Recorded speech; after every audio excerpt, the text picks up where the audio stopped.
Hi everybody, happy 2019. Wow, it's been a year since I took my very last prescription medication on January 1st, 2018. Woohoo! I have to say I'm pretty excited that I have been able to manage my life with increasing good effects after coming off all prescription medications on January 1st, 2018. It wasn't my intention ever back in 2014 when I started tapering off my opiates, my oxycodone that I was prescribed, to be here today. I wasn't intending at that time to come off all medications. I was just trying to get off the opiates because I saw what was going on. I could see that it wasn't working. I could see that cannabis was a better option. And yet, as I began weaning off that, I started doing more investigating and started doing more evaluating all the medications that I was on and that I was taking as prescribed, and seeing how many side effects and symptoms were likely results of those medications. And so it just kind of evolved. It seemed like the very right thing to do. And as I progressed with my tapering off opiates and coming off muscle relaxers and prescription allergy medications and medications for intestinal disorders. I was on chronic Imodium or Lamodal. My stomach always hurt. I kept doing my own research and realizing that many of the problems I'd been having for over 20 years likely were just because of the medications I was taking. So it became my goal to become medication free, to find out who Debbie was under all that, which pharmaceuticals tried to suppress and cover up. My beginnings was taking an anti-anxiety medication when my son died, and then also being prescribed them again when I went through a divorce. Then it progressed to antidepressants.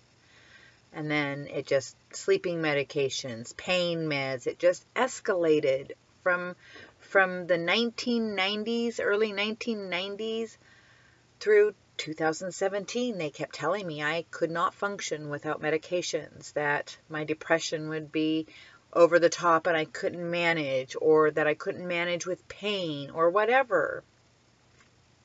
Well, here I am. I still have symptoms. My life's not perfect, but it's better than it was, in my opinion. It's way better. I'm more real. I'm more in touch. I'm more checked in. I feel better in my spirit. It's good. It's good. So, cannabis has been my go-to through all this. That's how I started getting off the opiates, was by using FICO, full extract cannabis oil. That uses the entire plant. We aren't separating the parts. We aren't separating CBD and THC, and we aren't separating CBN and CBGs or THCA from this terpene. It's just the full plant and the full complement of what cannabis has to offer. And for me, it's worked. It's worked well. Am I symptom free? As I said, no. But as far as pain, So in 2014, I spent all but a couple hours a day in bed. I could not do what I just got through doing of spending 2 weeks with friends and family in another town and helping put on parties and cooking meals and being very social and being around people every single day and being up and awake. I couldn't have done that in 2014. I was in too much pain. I was in too much suffering and misery. Now, did my friends see that there were days that I was moaning and groaning? There were days I had to use more cannabis than other days. Yep. Did I go out and run around all day, every day? Nope. I stay in a lot. I have a lot of quiet time in my life. I need it. In fact, after being with people for 2 weeks, I have been here in my little teeny tiny home that I am so grateful for and that I absolutely love, even with all the little things that are wrong with it and that make life kind of challenging at times. To be here with my dog and the animals and the quiet and the peace. I needed it. It is good for my soul. I have learned to check in with myself. I know me better than I ever did. I'm not trying to cover up the fact that I can't handle being around a lot of people and I get anxious. I embrace that and go, I have to take care of myself, and that means I have to have time out. I have to have quiet time. I have to have time, a fair amount of time that I'm not around people all the time and not interacting. But I'm doing well. I'm doing a little work. I have a little bit of work that I do to keep myself afloat, and so my station of living has increased somewhat. As you can see, I'm not in a tent, how I was a year and a half ago. I'm not on someone's couch. In fact, I've been in my little RV since March, the end of March. And we've traveled around just in our little area trying to find where we're supposed to be. And right now, I feel like I'm in an okay place. I am still on the list for housing and my name has come up, so we'll see how that goes. I'm not 100% I'll take that, because if it means going to town and living in like an apartment complex, I can't do that. I can't. It's something I've learned about me. I know what I need, and I'd rather struggle in my little tiny home going without some of the conveniences that most people take for granted, like a flushing toilet and running water and a hot shower. I have to do extra for all of those. I'd rather do the extra for all of those than to be in town. And that's part of my healing process. And I accept that. It's all right by me. Anyway, I'm just so grateful. This wasn't a one-stop deal. It wasn't just cannabis. Cannabis did play a part as far as pain, as far as sleeping. It does help with my anxiety. It helps with my mood. It helps with my appetite. But I also have done a lot of other things in the last 4 years to be able to manage life better. I've been in therapy the whole time. The whole time. I've had numerous counselors trying to find the right fit, and with all the moving around that I've done. I've learned cognitive behavior therapy. I've learned dialectical behavior therapy, acceptance and commitment therapy, which is the best. I love that. I have learned about yoga and about mindfulness, and I meditate, and I'm very in the moment. I try really hard to stay in the moment and see what I need for the moment. It's very different from how I used to be. Very different. I was always running for what's next and had to be in the thick of everything and always very anxious and pushed myself way too hard. Way too hard. And now I recognize when I'm pushing too much, and I say, okay, you're going to find yourself struggling if you keep pushing. So rather than having lots of ups and downs of energy and mood and just stressors, I try really hard to keep things pretty level. I love if I get to go do something fun.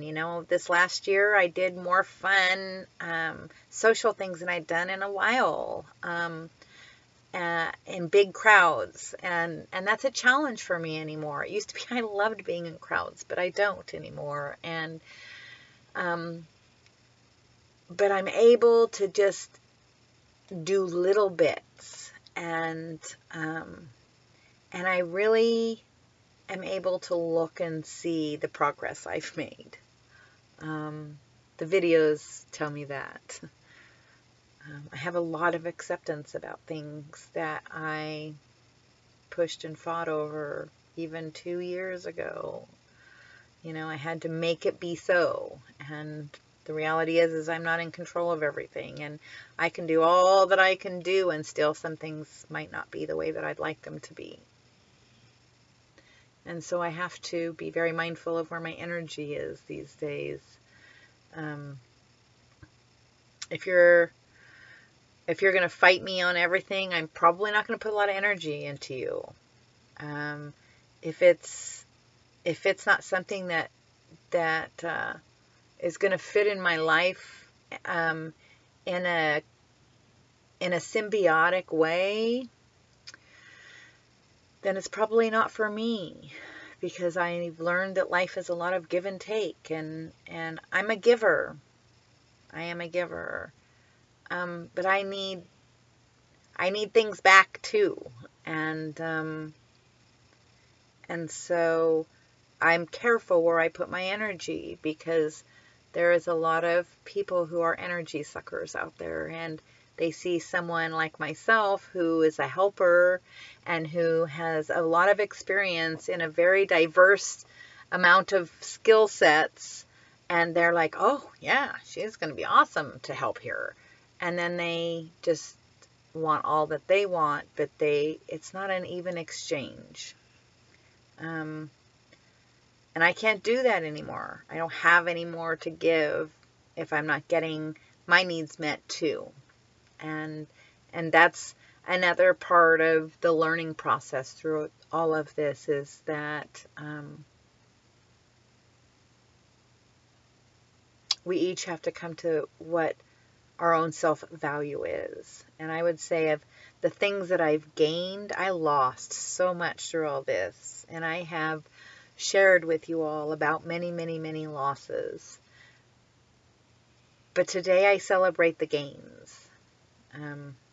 I have much better self-esteem than I've ever had before. I like myself a lot. I think I'm a pretty cool person. In fact, I know I'm a pretty cool person. I'm someone most everybody would like to have in their life. I'm honest. I'm a person of integrity. I am kind, but I won't be kind just to make it comfortable for you if something's not quite kosher. I state my mind. And that sometimes doesn't bode well with people who don't want to hear something I might have to say. But I'm open to listening to what others have to say too. And so that's where the give and take is. I'm much more adventurous. I'm not so afraid. In fact,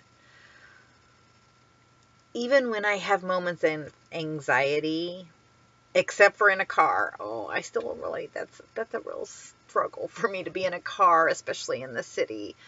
But most of the time when I have a moment or have something that causes me to be afraid,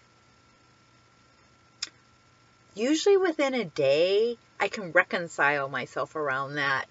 Because after what I've been through, there isn't much to be afraid of. Truly.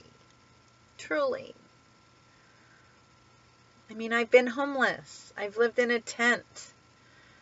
I've lost a lot. I've lost a child in the past. I've lost relationships. I've lost my home. I've lost my career. I've struggled with severe insomnia. I've struggled with severe pain. I've struggled with severe anxiety. I've struggled with being kind of not able to really check in at all for a period of time when I was coming off meds. I'm doing pretty good. I really am doing pretty good. I'm present. And while I still have symptoms, and I'm going to talk about those just briefly, but I do still have symptoms that I don't like. But I can also see that they're improving. The worst of the symptoms typically have to do with the things that are cognitive. I still struggle with words. I still struggle, as you might see with the video, and I'll see it when I watch it when it's over, of things progressing in an appropriate manner. I kind of lose track, and then I go to another thing, not really having a good segue. I feel dumb sometimes because my brain and my knowledge base is still there, and I can access it. I just can't articulate very well what my knowledge is and how to make it useful for other people. So it's frustrating. It is frustrating.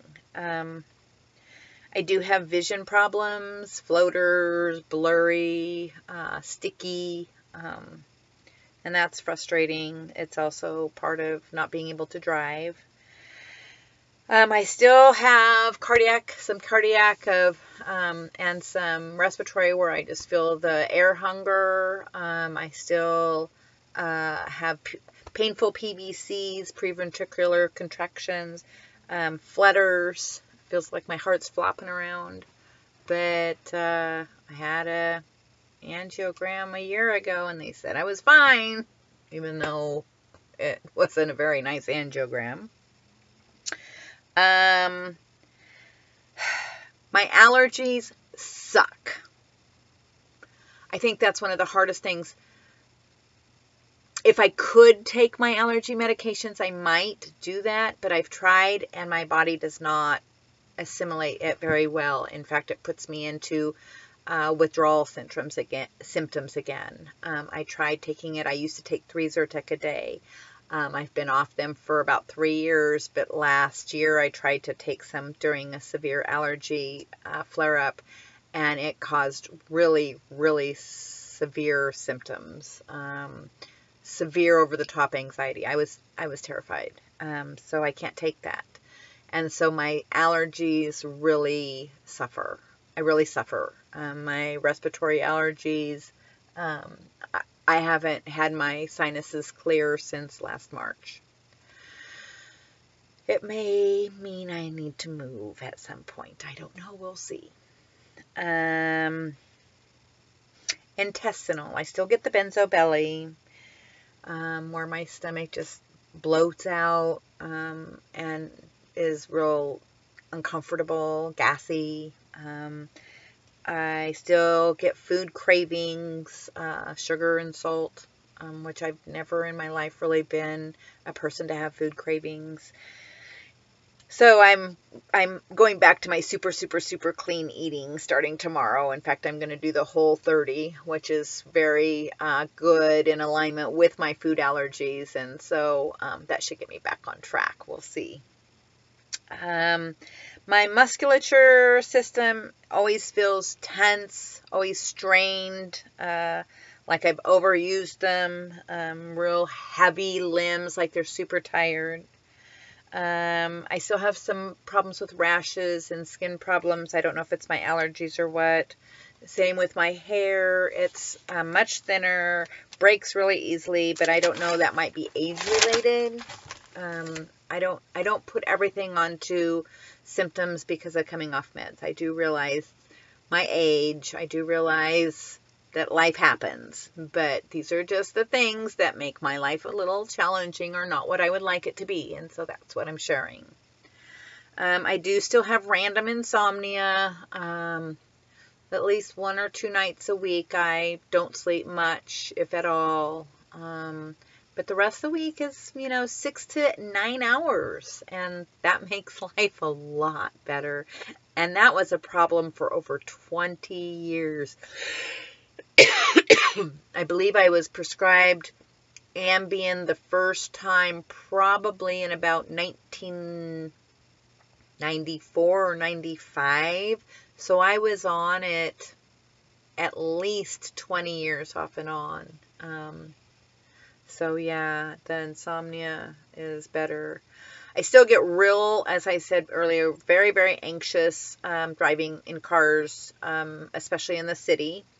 And I get anxious when I have paperwork to do because my brain just really freezes up and I have a hard time, as I said, expressing what I know is in there, but getting it out, either in pen form or in verbal form, is really challenging, and I get really anxious and frustrated.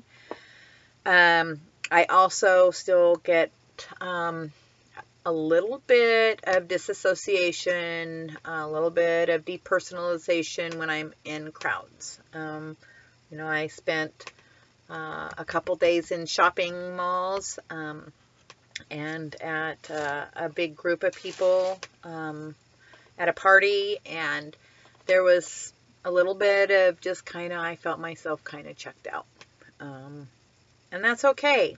I've learned through my therapist. Doesn't mean there's anything wrong. It's just that's my coping, and it's okay because I am coping. I'm doing well. I'm getting better each day. And many people in my life have said, oh, you need medications, and that I'm better with medications. But I didn't feel better with medications, and my life did not show that I was better with medications. My life deteriorated with medications. It is getting better without them. I would rather deal with the symptoms of the pinched nerves in my back and the bulging discs that cause that, and the fibromyalgia pain and the plantar fasciitis pain and being anxious in a crowd. I would rather deal with that than being numbed, being dumbed down, being unable to know what's real and what's not. That came from medications. As well as if you've followed me or known me, you could see my life was deteriorating. I was a high functioning person that was slowly going downhill consistently, when I should have been rising to the top because of the efforts that I was putting into life to further my career and further my station. Now, that's what you're going to see. You're going to see things progressively improve. I know it. I feel it. I'm planning it. I'm visualizing it. I'm getting better, and I'm going to keep getting better. And I hope to help other people get better by sharing my story and sharing the things that I've learned along the way. Anyway, it's going to be a great year. I'm real excited. I already have some really special things planned, and I'm just going to keep taking it the way that it comes and be grateful for what I have and work for what I want. So anyway, thanks so much for following me. Thank you so much for listening. And if you're new, go back and watch some of my early videos. You're going to see a much different person. A much different person. I'm really grateful that I have made the decisions that I've made and have gone through what I've gone through to get to this place. And I'm going to keep growing and keep getting stronger and keep smiling. Anyway, peace, everybody.